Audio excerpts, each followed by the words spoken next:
Hi, my name is Rachel Schneider. I'm going to show my audience real quick. There's 5 of them. Okay, now I'm going to start my speech. Okay, today I'm going to be talking to you guys about a very important topic, this being minimum wage. This has been a topic of discussion since the 19th century. It's a very important topic and is changing, and it's a revolutionary time. So my goal by the end of the speech is to persuade you why minimum wage is way too low for those who are trying to provide for more than one person in their family. Today, I would like to discuss the dangers of the rising prices that deal in normal daily life activities and how Kansas decides to stay low with its prices while other states are rising their minimum wage to a higher number. So first, I would like to give a little bit of background about what minimum wage is and how it came to be. So, as previously stated, this has been something since the end of the 19th century.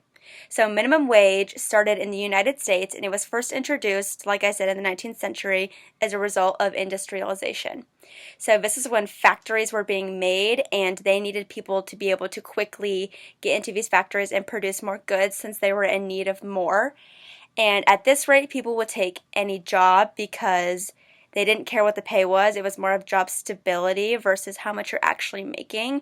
And so people didn't really care that much, and they would just take it and go with it until they realized, and later unions would form about pay and stuff. But that's a whole nother story.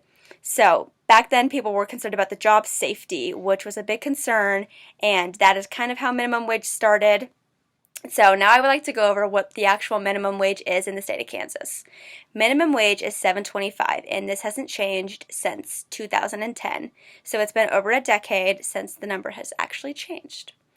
So since this is an increase, and it has been over a decade, the times have definitely changed.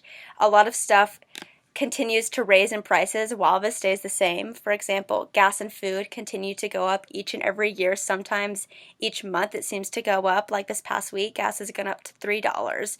Yet gas is going up and the minimum wage is still staying the same.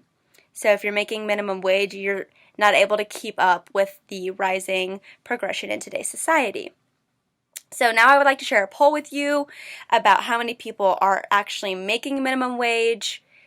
So in 2019, which is when this study was done, so just 2 years ago, 82.3 million people that were 16 and older and that were working in a field were paid the hourly rate of minimum wage. And 58.1% of all workers were making minimum wage. So that's almost 60% of all workers are making minimum wage, which is a really crazy number when you think about it. So among those that were paid by the hour, 392,000 of them earned the exactly prevailing minimum wage, which is $7.25 an hour. And that quote is from BLS Government. So you might think that's a lot of people. How did this amount come about? So the Fair Labor Standard Act that was set in 1938 was actually what put this in place, and that's what started minimum wage, and this also gave a standard hour of workers that workers have to meet in order to be able to get paid. And this was from our past president, FDR. He was the one who put this in place as a legislation as part of the New Deal that he initiated. And this was created in response to the Great Depression. If you don't know what the Great Depression is, and this was a time at extremely low employment, so people were not able to get jobs and keep them and pay their bills, which is exactly why this was created. And then that goes into the factories again. So now that we know what minimum wage exactly is, I would like to talk about its outdated concepts and how it can have an effect on an immense amount of people. So despite 2/3 of Americans actually reporting positively about raising minimum wage to $15 an hour, it has stood at $7.25 since late July in 2009, which was the last time it was increased. And since then, it has lost 14.8% of its purchasing power to inflation, and that was with 2018 dollars. So that's a lot of big numbers. If we actually crunched the numbers in today's society, if the federal minimum wage had kept up with what the numbers were in the beginning, the pace would actually be that minimum wage should be $24 an hour. But it's not anywhere near that. It's still $7.25. So the inflation-adjusted minimum wage would be way more significantly than it is now, which is hurting society and the people that work in this field. So even as a struggling economy, studies have shown that increasing the minimum wage doesn't damage job growth, which is a big concern of a lot of people. The main concern is that if we raise minimum wage, people will have to be let go. But actually, if we raise the minimum wage to $15 an hour by 2025, this would raise wages up to 27.3 million workers, and this would lift 1.3 million workers out of poverty. If we could lift 1.3 million workers out of poverty, why wouldn't we do it? And for a lot of people, this hits super close to home. A personal example of this is a single mother named Nicoletta. She is a mother of 6, and she is trying to survive on her Missouri budget of minimum wage. And she has a family member, one of her kids, that has asthma, and she has been to the emergency room 6 to 7 times within the past year.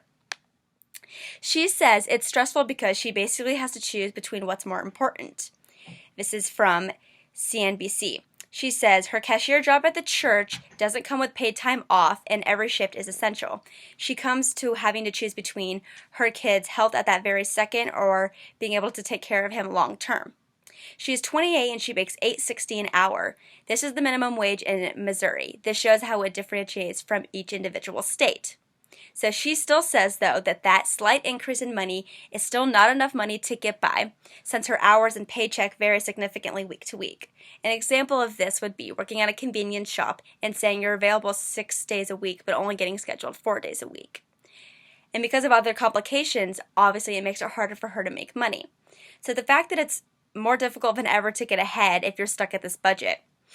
And this was signed into law originally for minimum wage in 1938 by FDR, as previously stated. This was designed to provide workers with a livable salary. Yet, as we can see from this example, this salary is in no way livable. Her annual pay would add up to be $8,300. But if we go to a website, NBC, we can look up and see that it takes $78,407 for a family to actually be able to live modestly in Kansas City, Missouri. They're not even 1/7 of the way to that. It's super unfortunate that she has to be willing to sacrifice her kids' health for the overall well-being of her family. Overall, minimum wage hasn't changed in a decade, and since then, inflation has gone up a lot, and a lot has changed in the world. It's hard to support a family making minimum wage. They have a lot more to worry about than just themselves. Almost 85 million people are stuck on this salary, cannot seem to make any more or get past it. This number is outdated and does not consider everything that is constantly changing in our economy.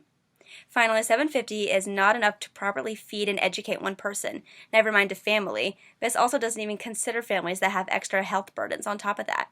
In the end, change is needed, and we really need to focus on how we can fix this in the future. And we need to focus on how this number right now is not cutting it. It didn't in the past, it doesn't in the present, and it won't in the future. Thank you.